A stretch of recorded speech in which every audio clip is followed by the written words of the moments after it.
Hello there, good morning. Well, as you've just been hearing, West Yorkshire Fire Service has spent the night dealing with one of the biggest moor fires it's ever faced. The flames near Marsden could be seen for miles around and covered an area of about 1.5 square kilometres.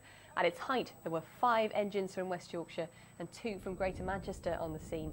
Firefighters have returned this morning but say the flames are now under control.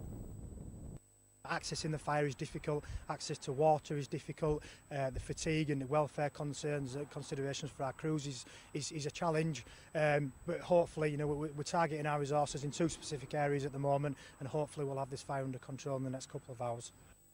Well, there was a road closure overnight because of that fire, but police this morning say the nearby A62 Huddersfield Road is back open. On to other news, and it's hoped the search for a pilot whose plane crashed in the English Channel can begin today. David Ibbotson from North Lincolnshire was flying Premier League striker Emiliano Sala when his plane crashed near Guernsey last month. His family have raised nearly £250,000 to search for his body. The salvage team say they need calm conditions to go ahead.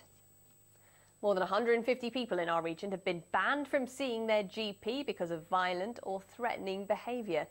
Surgeries can immediately ban patients if staff fear for their safety and report it to police. The NHS says a special scheme to deal with such patients was updated last year, but some clinics say they face abuse on a daily basis. There's been a drop in the number of pupils learning foreign languages at schools in Yorkshire and Lincolnshire.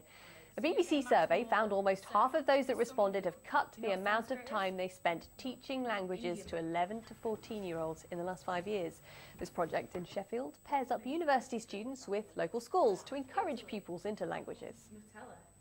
Everyone thinks that everyone speaks English. It's actually only around 20–25% of the population of the world that speak English. We're not even the most spoken language in the world. That's Chinese, Mandarin and Spanish. And it's been announced that chemical company Ineos will build a new £150 million plant on its site in Hull.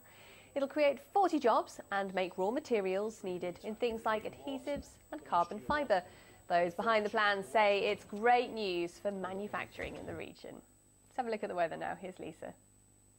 Good morning. Well, it's again a chilly start in places with mist and fog, and this will clear as we head through the morning. Otherwise, it's going to be dry and fine once again with lots of sunshine, light southwesterly winds and temperatures rising to way above average for the time of year. 16 or 17 degrees quite widely. 17 is 63 Fahrenheit.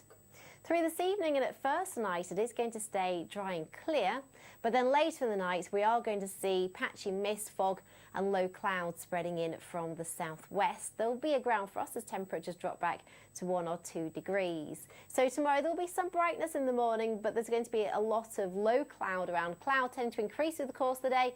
The risk of some showery outbreaks of rain later in the day and feeling much cooler. Temperatures around 10 or 11 degrees. Thanks very much, Lisa. I'll have a last look at the headlines for you just after 9 o'clock. Bye-bye.